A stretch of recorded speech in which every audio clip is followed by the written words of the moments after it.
विशेष रणनीतिक और वैश्विक साझेदारी को व्यापक आकार देने के लिए 2 दिनों की जापान यात्रा पर प्रधानमंत्री नरेंद्र मोदी टोक्यो पहुंचे, जहां उनका भव्य स्वागत किया गया। प्रधानमंत्री नरेंद्र मोदी और जापानी प्रधानमंत्री शिगेरू इशिबा ने 15वें भारत जापान वार्षिक शिखर सम्मेलन के दौरान बैठक की। इस दौरान द्विपक्षीय मुद्दों पर चर्चा हुई। प्रतिनिधिमंडल की स्तर की वार्ता में दोनों देशों के बीच विभिन्न क्षेत्रों में सहयोग और भागीदारी बढ़ाने पर चर्चा हुई। प्रधानमंत्री नरेंद्र मोदी और जापानी प्रधानमंत्री शिगेरू इशिबा ने दोनों देशों के बीच समझौतों का आदान प्रदान किया। दोनों देशों के प्रधानमंत्री की उपस्थिति में भारत और जापान के बीच कई अहम समझौतों पर हस्ताक्षर किए गए।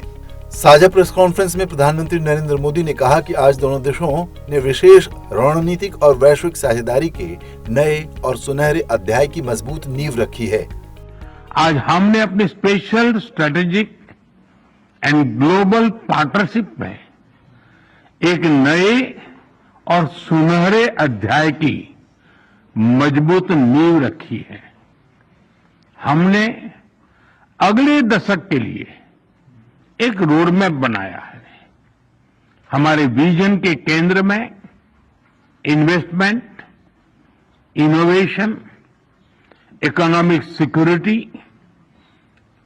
Environment, technology, health, mobility, people to people exchanges and state prefecture partnership, ये प्रमुख बातें हैं।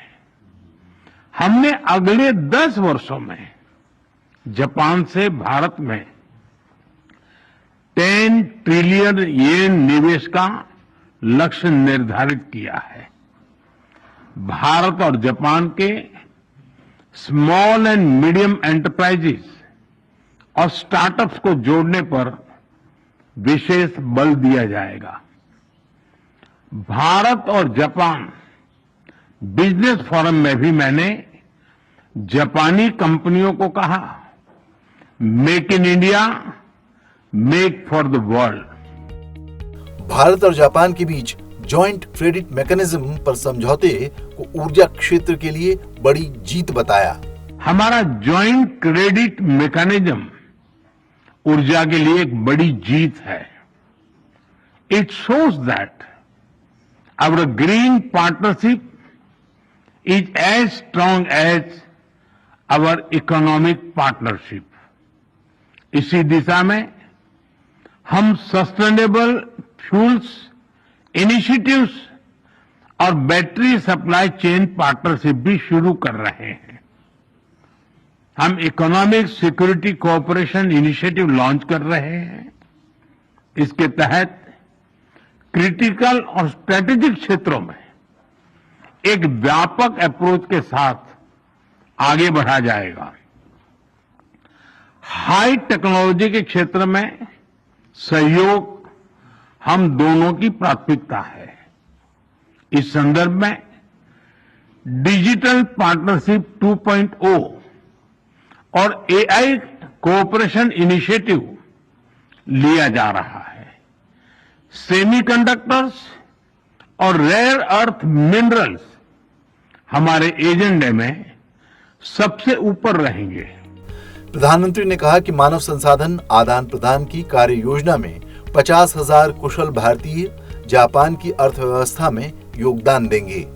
ह्यूमन रिसोर्स एक्सचेंज, इसके एक्शन प्लान के तहत अगले 5 वर्षों में अलग अलग क्षेत्रों में दोनों तरफ से 5 लाख लोगों के आदान प्रदान को प्रोत्साहन दिया जाएगा। इसमें 50,000 स्किल्ड भारतीय जापान के अर्थव्यवस्था में सक्रिय योगदान देंगे। भारत और जापान की भागीदारी दिल्ली और टोक्यो तक ही सीमित नहीं रहेगी। अब भारतीय स्टेट्स और जापानी प्रीफेक्चर्स, इसके बीच संस्थागत सहयोग के माध्यम से जुड़ाव और गहरा होगा। इससे trade, tourism, education and cultural exchanges के नए द्वार खुलेंगे। प्रधानमंत्री ने कहा कि भारत जापान आपसी साझेदारी दोनों देशों के हितों के साथ वैश्विक शांति और स्थिरता के लिए अत्यंत महत्वपूर्ण है। केवल दोनों देशों के लिए ही नहीं बल्कि वैश्विक शांति और स्थिरता के लिए भी अत्यंत महत्वपूर्ण है। Strong democracies are natural partners in shaping a better world. प्रधानमंत्री नरेंद्र मोदी ने जापान के स्पीकर फुकुशिरो नुकागा और सांसदों से भी मुलाकात की। इस दौरान भारत और जापान के बीच मजबूत और मैत्रीपूर्ण संबंधों पर चर्चा हुई, जिसमें संसदीय आदान प्रदान, मानव संसाधन विकास, सांस्कृतिक आदान प्रदान और अर्थव्यवस्था समेत कई क्षेत्रों में सहयोग बढ़ाने पर बातचीत हुई।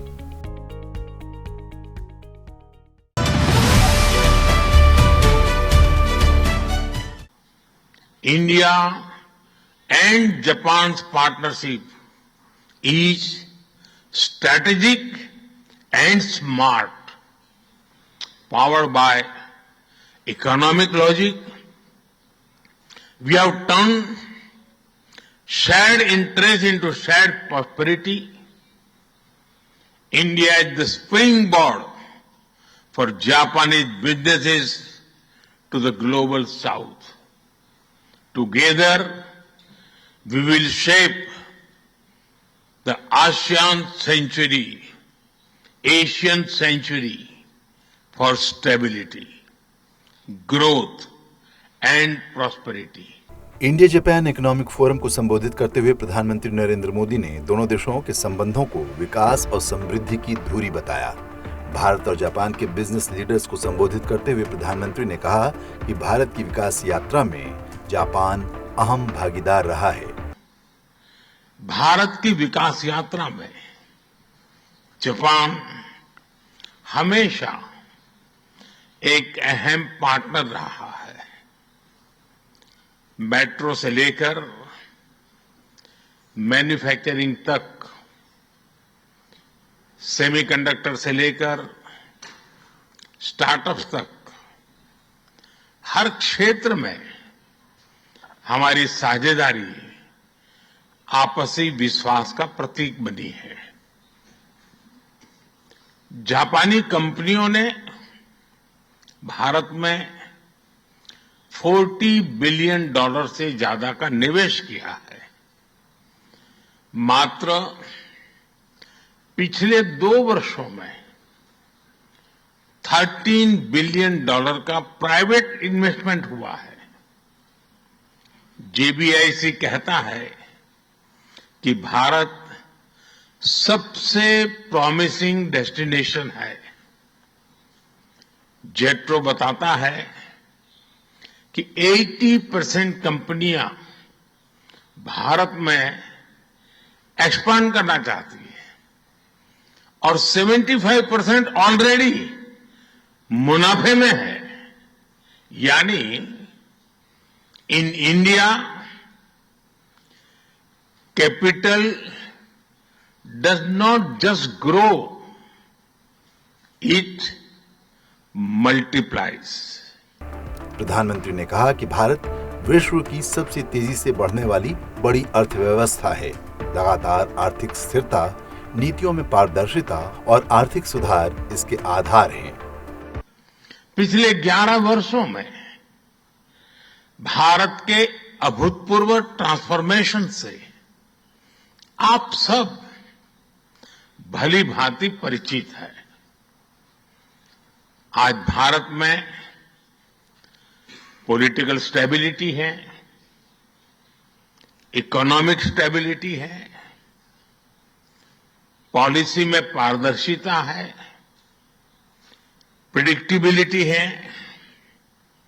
आज भारत विश्व की सबसे तेज ग्रो करने वाली मेजर इकोनॉमी है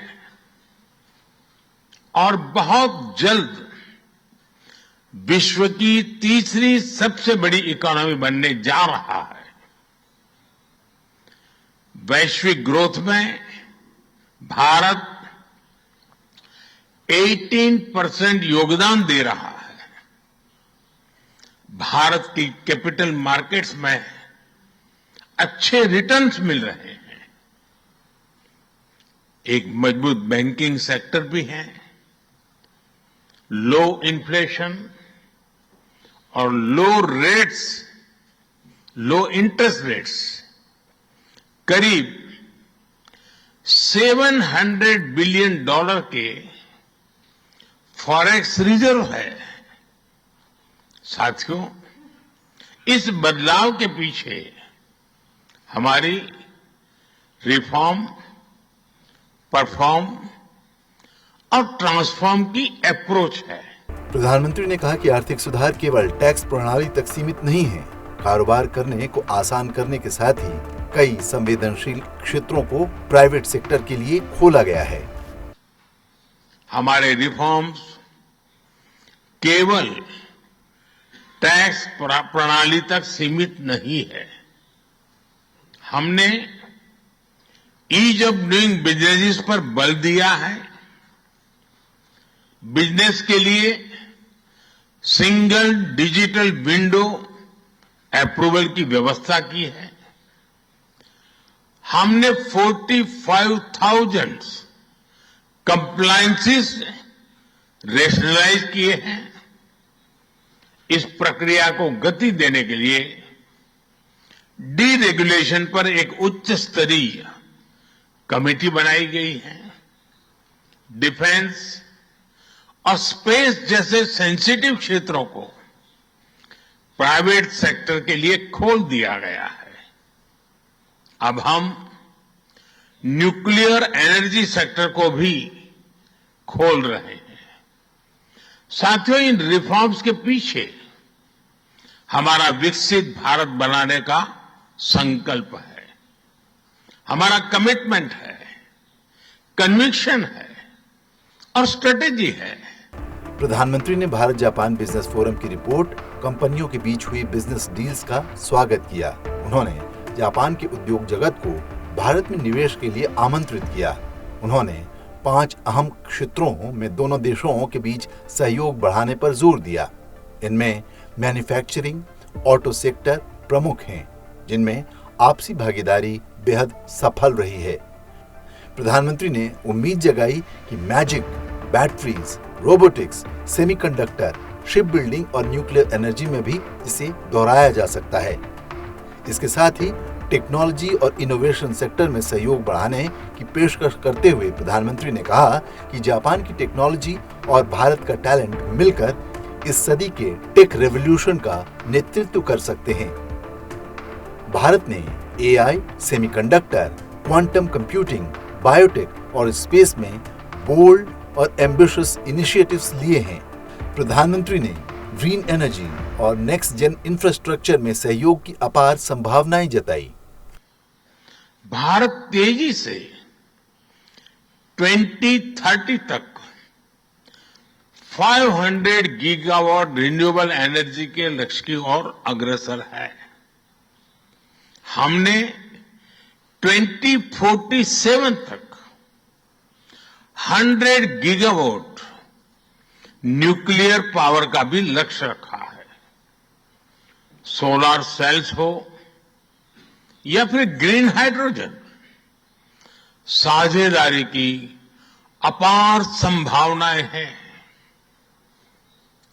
भारत और जापान के बीच जॉइंट क्रेडिट मैकेनिज्म पर समझौता हुआ है। इसका लाभ उठाकर क्लीन और ग्रीन फ्यूचर के निर्माण में सहयोग किया जा सकता है।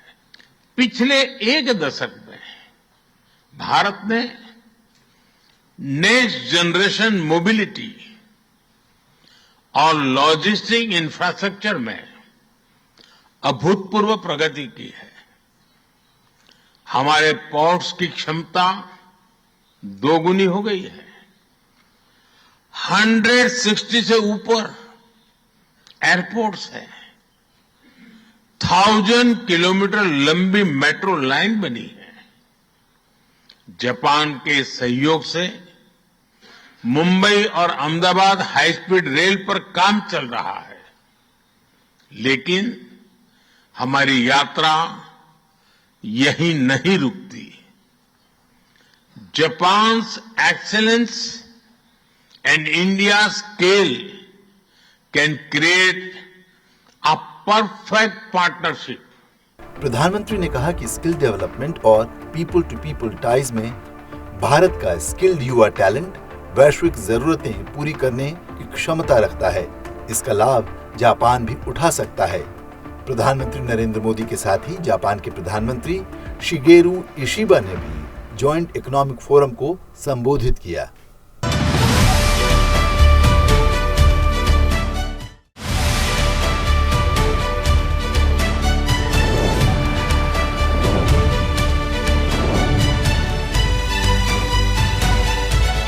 रिश्तों की पहचान का अर्थ है एक स्वस्थ, सच्चा और टिकाऊ रिश्ता बनाने और निभाने के लिए महत्वपूर्ण गुणों और व्यवहारों को समझना। सच्चे रिश्ते में आपसी सम्मान, खुली बातचीत, समझौता, त्याग और एक दूसरे की जरूरतों का ख्याल रखना शामिल होता है। ऐसा ही कुछ रिश्ता है भारत और जापान के बीच। 2014 में नरेंद्र मोदी की सरकार बनने के बाद से भारत और जापान के रिश्तों में नई ऊंचाई देखने को मिली। एक बार फिर प्रधानमंत्री नरेंद्र मोदी के टोक्यो पहुंचने पर दोनों देशों के रिश्तों में गर्मजोशी देखने को मिली। जापानी प्रधानमंत्री शिगेरू इशिबा के निमंत्रण पर 15वें भारत जापान वार्षिक शिखर सम्मेलन में शामिल होने के लिए 2 दिवसीय जापान यात्रा पर टोक्यो पहुंचने पर प्रधानमंत्री का भव्य स्वागत किया गया। जापान की आधिकारिक यात्रा के दौरान प्रधानमंत्री मोदी को गार्ड ऑफ ऑनर दिया गया। टोक्यो में भारतीय प्रवासी समुदाय के सदस्य प्रधानमंत्री मोदी की जापान यात्रा को लेकर खासे उत्साहित नजर आए। जापान में रहने वाले भारतीयों की तादाद भी अच्छी खासी है।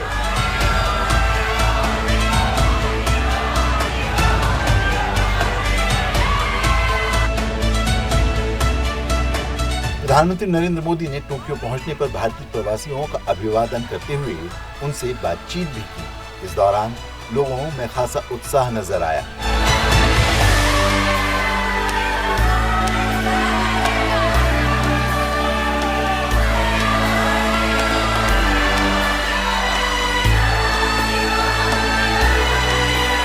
वहीं जापानी समुदाय के लोगों ने गायत्री मंत्र और अन्य मंत्रों का पाठ करके प्रधानमंत्री नरेंद्र मोदी का स्वागत किया।